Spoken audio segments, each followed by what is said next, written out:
ho, ho, ho, ho, ho, and welcome. I've turned into Terry Wogan. Oh, hello. Hello, morning listeners. That's because I was on the radio this morning, BBC local radio, so you probably wouldn't have heard it. And it was probably the most Bristolian experience of my life.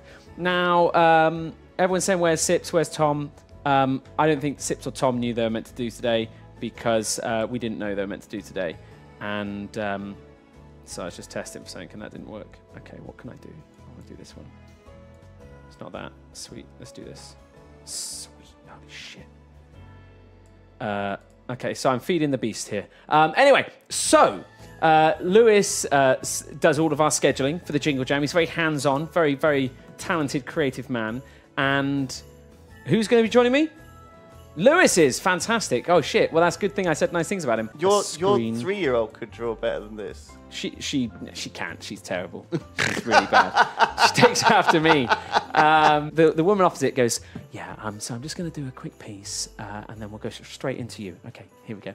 And then fades it back up and goes like, so if you were at the City Ground on the weekend, you might have heard a new football chant. And then she fades up, you know, it's like, oi, manager's name. Ooh, ah, I want to know, where'd you get your coat? That's right, yeah, there's a big interest in the new Bristol City manager's coat. Apparently very fetching coat. We don't know where he got it from, but I think his son does listen, so please do get in touch and let us know. Tweet us at BBC Bristol. And it's funny, actually, only earlier in the year, I'm sure they would have been singing something very different about that manager. But it's a fickle world we're in. Up next, we've got a Bristol company, probably the most famous Bristol company you've never heard of. And they've been raising money for charity. And so already, I'm coming in hot off of this Bristol City. I was thinking like, fuck, I can't follow up to a football chant. Holy shit. The thing is beforehand they said, yeah, so we're going to try and just, simplify it. Obviously, our audience, local radio, is not going to be quite understanding what this is. Yes, I remember this. They actually have like 2 audience members, like fake audience members, who are like, I think it's called James, who's like a 55-year-old man, and Janet, who's like his wife. His wife. And they're interested. Is a strange lover. In very specific things, right? Like, so does it pass the James and Janet test? Exactly. I see. And so, I mean, we'll hear the bit because they're like, it's an online TV show where so it's like, sure, yeah, fuck it, okay. Anyway, so we'll hear that, and then, and to the best thing. So they finish up, and then so they're like, oh, that's fantastic. What a load of money raised. Fantastic. Okay. Up next, the Bristol Hum. Have you heard it? Call in if you've heard the hum. So there's a thing, and again, we can show on the old. This is actually a better thing. Bristol Hum. This must be the hum. Here we go.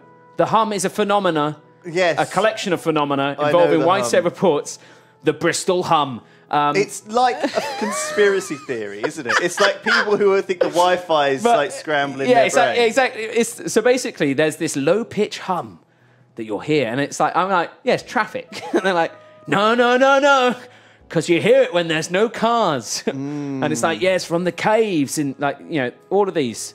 One of the potential opposites could be fish. Anyway, so it's a little bit like watching someone play football. It's fun to play yourself. Yeah. It's very fun to watch other people play it as well. Only we're not good at games. Hopefully we're funny and entertaining.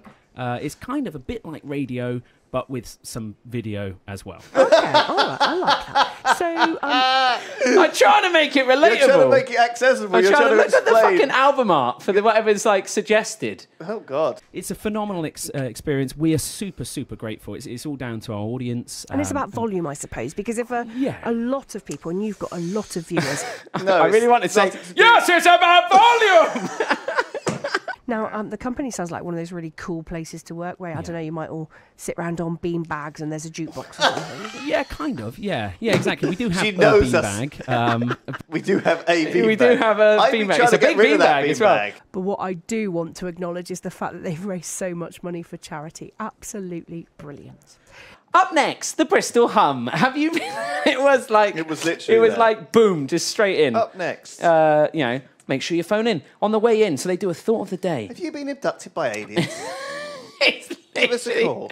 It was literally like that. I thought wet fish was sort of someone who was a little bit kind of like, a little bit of a pussy. Bit wet. Bit of a... Well, dry fish bit of a then. wet blanket. Rockstar. Oh, look, here we go. Oh, Steve. there's Steve. Oh, whoops. Oh, what? Sorry, I'm working. Who's this young Steve? This is young Steve. This is his Steve this before the this is Steve before hardcore the drugs. meth. That's it. Meth never once. There you go. Steve, could you look at the camera at the same time as Steve Jr.? Look at that. Meth never once. That's good. So, Turps is like, come on, Lewis, come over here. So I was like, come over here, come over here. So I was like, okay, all right. So I was like dilly-dallying, and he was like, come on. And I said this as Matt Castle was walking along. Yeah. And so Matt I turns felt around terrible about this. and just follows you. And because I was like, trying to get past Matt Castle. Yeah. But Matt was in the way. I thought he was doing something else. And so he's following you thinking you've told him to come and look at all this beer. So he's, and so he's stood there, right in front of me. Like, I'm peeking out from behind him. And the guy's like talking about, and so Turps is like, yeah, this is Lewis, and Matt's like, still in the way. Still there. And I felt terrible. I was an absolute C-word. I was like, not you, Matt! Fuck off! Because I've been so much just like, Lewis! And then he finally came along, and I was a real C-word, so apologies, Matt. It was a very funny moment, because he sort of, as soon as he realised that you weren't, he this whole crate of beer and drink in front of him. As soon as he realised it wasn't anything to do with him, he was just crushed. Yeah. Is it just going to be me and Mousie and people just telling her how beautiful she is? And as long as I get some kind of splashback, sort of like, if occasionally... Steve said I'm beautiful. You want splashback of Mousie. I want some splashback of the love for Mousie, yeah. Exactly. Oh. I'm like that guy in Star Wars. Salt. And the woman behind the desk was like, started lecturing me about how she would only say Merry Christmas because it's like a religious thing. It's Jesus' birthday. Yeah, and I was just sitting there nodding my head, waiting to get the currency because I had a flight to catch. Yeah. And I was just like, yeah, you're right. I always say that, what would Jesus do if he had a flight in 20 minutes? He'd want his fucking money, wouldn't he? And then he'd get on the plane. That's what I would say. No, it's a separate festival of lights. No, yeah, it's a separate festival of lights where they put up these giant nutcrackers, and all the animals that are in hibernation, they dress up their exhibits with these beautiful lights and stuff. Wake up! Wake the fuck up! Yeah. But there's one. It's like literally what my mum used to do when I was a kid. Open the windows, right? Come on! Wake the fuck Come on, up! You got school! You bitch! Yeah, okay. And you're there. Hippo! Wake the fuck up! Get ready for some professional Terraria building. Professional Terraria. Thank you boys. to Mousie. Thank you to Lewis, who has since gone on to better things. And thanks more so to me because I wasn't meant to be doing this. But next time you see Sips/Tom ?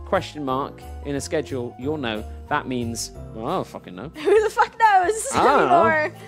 No one knows anything. So we'll see you next time. Bye-bye. Bye.